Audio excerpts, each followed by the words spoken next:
안녕하세요. 행복한 세상을 꿈꾸는 경제학자 김사부입니다. 오늘 얘기는 골드, 금에 관한 얘기입니다. 최근 금 시세를 보면은 좀 미쳤다는 생각이 들죠. 한국금거래소에서 한돈에 3.75g이죠. 30만 원을 넘어섰어요. 국제 현물 시장에서도 1온스에 1960달러까지 상승했죠. 역사적으로 보면은 1911년에 1온스당 1896달러를 찍고 나서 9년 만에 다시 최고치를 경신하고 있어요. 금은 가치가 안정적이어서 정치적, 경제적, 사회적으로 혼란한 시기에 안전자산으로 많이 사랑을 받아왔죠. 인플레이션이 예상될 때 해칭이라는 위험회피 수단으로 많이 쓰이죠. 이 금이 요즘 투기의 수단이 되는 느낌이에요. 왜 이렇게 가격이 폭등하는 걸까요? 전문가들은 대체로 6가지 요인을 들고 있어요. 첫째, 금은 인플레이션이나 정치적 불안정 등에 대한 위험회피 안전자산으로 인식되고 있죠. 바로 요즘처럼 말이죠. 둘째, 미국과 중국 간의 무역전쟁과 정치적 긴장이 심화되고 있어요. 셋째, 전 세계적으로 중앙은행과 각국 정부가 경기 부양을 위해서 유동성 확장과 초저금리를 유지하고 있어요. 시중에 돈이 어마어마하게 풀렸는데 갈 데가 없어요. 넷째, 코로나로 인해 미국과 주요국 경제에 극심한 불황을 들 수가 있어요. 미국의 2, 4분기 경제 성장률은 마이너스 9.5%였지요. 다섯째, 코로나로 인해 금 공급이 축소되었어요. 세계금협회에 의하면 2020년 1분기 금 생산량이 작년 1분기에 비해 15% 감소했어요. 2015년 이후 최저치죠. 마지막으로 미국 달러의 약세가 금 가격의 상승을 부추기고 있어요. 지금은 이 모든 조건이 합쳐져서 역사상 최고의 금값을 연출하고 있죠. 그중 가장 중요한 것이 돈이 너무 많이 풀렸다는 거예요. 경제의 기본 펀더멘탈은 아주 나쁜데 돈이 많아서, 유동성이 많아서 주가가 오르는 현상을 유동성 장세라고 부르는데요. 바로 지금 전형적인 유동성 장세가 주식뿐만 아니라 금, 부동산, 채권 시장에 다 나타나고 있는 거죠. 그러면 금 가격이 계속 오를까요? 국제정치 상황, 코로나 팬데믹, 미국 대통령 선거 결과에 따라 달라지겠죠. 아마도 올해 말이 금 가격 방향을 결정할 분수령이 되겠죠. 이 모든 변수 중 미국 대통령 선거 결과가 가장 중요해 보여요. 왜냐하면 이 요인들이 서로 연결되어 있는데 트럼프 변수가 다른 요인들에 큰 영향을 미치기 때문이죠. 만약 트럼프가 재선된다면 공격적인 경기 부양 정책을 펼치겠죠. 그리고 미국 우선주의 정책으로 국제정치 불안도 계속될 거고요. 획기적인 코로나 치료제 백신이 개발되지 않는다면 코로나로 인한 경제 위축도 개선되지 않을 거고요. 그렇게 되면 금 가격 상승 요인이 가속화되어서 1, 2년 이내에 1.5 내지 2배까지 금값이 상승할지도 몰라요. 현재 주요 금융기관들은 금값이 1, 2년 이내에 낮게는 2,000에서 3,500달러까지 상승할 것으로 예측하고 있어요. 트럼프가 재선에 실패해도 정치적 경제적 불안이 해소되지 않아 금 가격이 단기간에 하락 반전하기는 어려워 보이네요. 만약 주요국에서 금리 인상이나 통화 긴축이란 말이 나오면은 지체 없이 금을 팔아야겠지요. 그리고 코로나에 대한 근본적인 예방책이나 치료제가 개발되면은 눈치를 봐가면서 팔면 되고요. 미국과 중국이 다시 친해지기는 쉽지 않아서 두 나라 간의 갈등 요인은 그 자체로서 금값을 좌우할 것 같지는 않아요. 금값이 오른다는 말은 수요가 증가한다는 말인데 누가 어디에 금을 사용하는 걸까요? 금 소비 중 50%는 보석류로 쓰이고 40%는 투자상품, 그리고 나머지 10%는 산업용으로 쓰인다고 해요. 투자상품은 최종 소비가 아니니까 보석류와 산업용 소비가 5대1 정도 되는 거지요. 금을 가장 많이 소비하는 국가는 중국과 인도이고 그 외에 터키, 러시아, 사우디아라비아도 금을 많이 소비한다고 해요. 최근에 보석류 소비와 산업용 수요가 급증한 것은 아니기 때문에 최근의 금값 폭등은 안전자산으로서 금에 대한 투자 수요가 급증했기 때문이라고 봐야지요. 한편으로 금 공급도 감소가 됐어요. 금을 가장 많이 생산하는 나라는 중국, 호주, 미국, 남아프리카 공화국 등인데요. 코로나 위기로 생산에 차질이 생겨서 금 가격 폭등의 또 다른 원인이 되고 있어요. 그렇다면 이 금을 생산하고 소비하는 기업들 입장에서 지속 가능성이나 사회적 책임 측면에서 문제나 이슈는 없는 걸까요?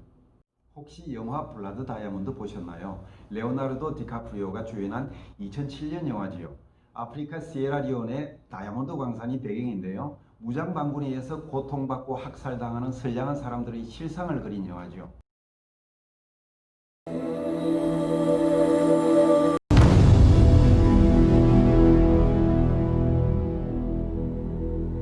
They say it came from the heart of the earth. To test the heart's own so rare, men will do anything to possess it. Blood on their hand. The only reason you're still alive is because you haven't told anyone where it is. Give it to me. Didn't. You will never find it, sir. We blocked the escape.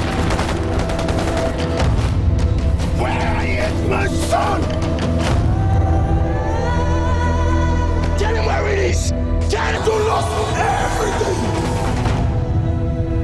이 피 묻은 다이아몬드를 선진국의 우아한 부자들이 소비함으로써 그들의 학살을 도와주고 있는 셈이지요. 분쟁 광물이라고 들어보셨나요? 콩고를 비롯한 분쟁 지역에서 생산된 광물이죠. 블라드 다이아몬드처럼 무장 반군의 무기 구입 자금으로 쓰여서 수없는 사람들을 학살하는 데 쓰이고 있죠. 2010년에 미국 의회는 도드 프랭크법에 분쟁 광물에 관한 조항을 포함시켰죠. 이 법에 따라서 미국의 상장회사는 공급망에 콩고를 비롯한 주변 국가에서 생산된 분쟁 광물을 확인하고 그 결과를 정권위에 보고해야 돼요. 특히 텅스텐, 탄탈륨, 주석, 그리고 금을 규제하는데 이 네 가지 광물의 앞글자를 따서 3TG라고 불러요. 수입 자체를 금지하는 것은 아니지만 3TG 생산과 관련해서 무장단체에 자금을 제공하거나 인권 남용이 없는지 파악할 의무를 부과한 거죠. 그 의무를 듀 딜리전스라고 해요. EU 국가들도 EU 분쟁 광물 규제에 따라서 내년 초부터 3TG를 비롯해서 분쟁 지역에서 생산된 광물의 수입이 금지돼요.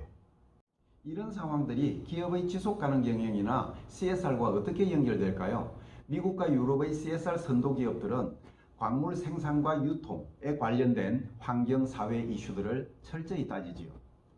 예를 들면 1830년대에 창업한 티파니는 보석류 제조 유통기업 중 CSR 선도 기업이죠. 이미 10년 전에 블라드 다이아몬드 사용을 금지하는 킴벌리 협약에 서명을 했고요.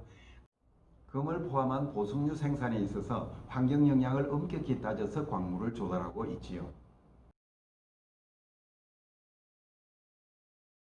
금의 원산지를 철저히 파악하고 심각한 환경 영향이나 인권 이슈가 있는 지역에서 생산되는 금을 사용하지 않아요. 그래서 티파니는 미국산 금을 주로 사용하죠.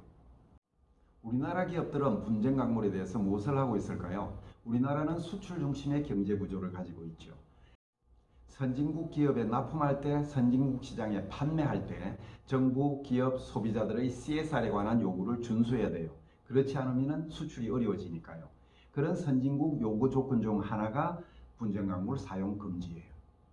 특히 IT, 정보통신, 자동차 같은 산업에서 3TG를 많이 사용하고 있죠. 금은 부식되지 않고 전류가 안정적 효율적이어서 전자제품의 필수 소재로 사용되죠. 스마트폰, 컴퓨터, GPS 장비 같은 제품에서 많이 쓰이죠. 우리나라 기업 중에는 LG그룹이 분쟁 광물 관리를 잘하는 걸로 알려져 있죠.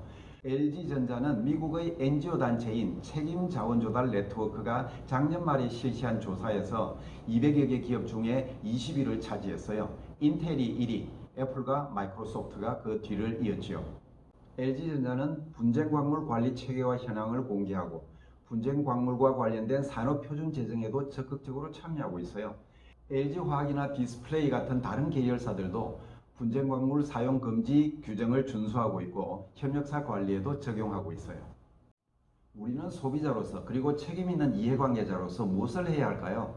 개인 투자자로서 금에 투자하는 건 좋은 일이죠. 물론 금 시장도 변동성이 심한 시장이니까 신중해야 되겠죠. 책임 있는 소비자 투자자로서 환경적, 사회적 영향을 고려하여 금 소비와 투자를 하는 것이 바람직하지요. 그냥 싸다고 좋아할 일은 아니죠. 내가 소비하고 투자하는 금의 생산과 유통 과정이 얼마나 지속 가능하고 사회적 책임을 다하는 방식으로 이루어졌는지 알려는 노력이 필요하죠. 하지만 금의 생산과 소비의 지속 가능성에 관한 정보가 부족해서 쉽지는 않아요.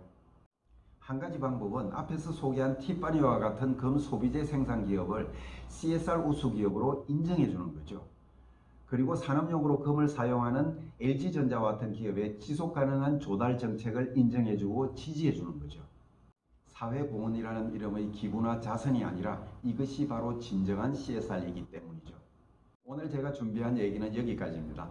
다음에 더욱 재미있는 영상으로 돌아오겠습니다. 오늘 얘기가 재밌으셨다면 좋아요, 구독 눌러주세요.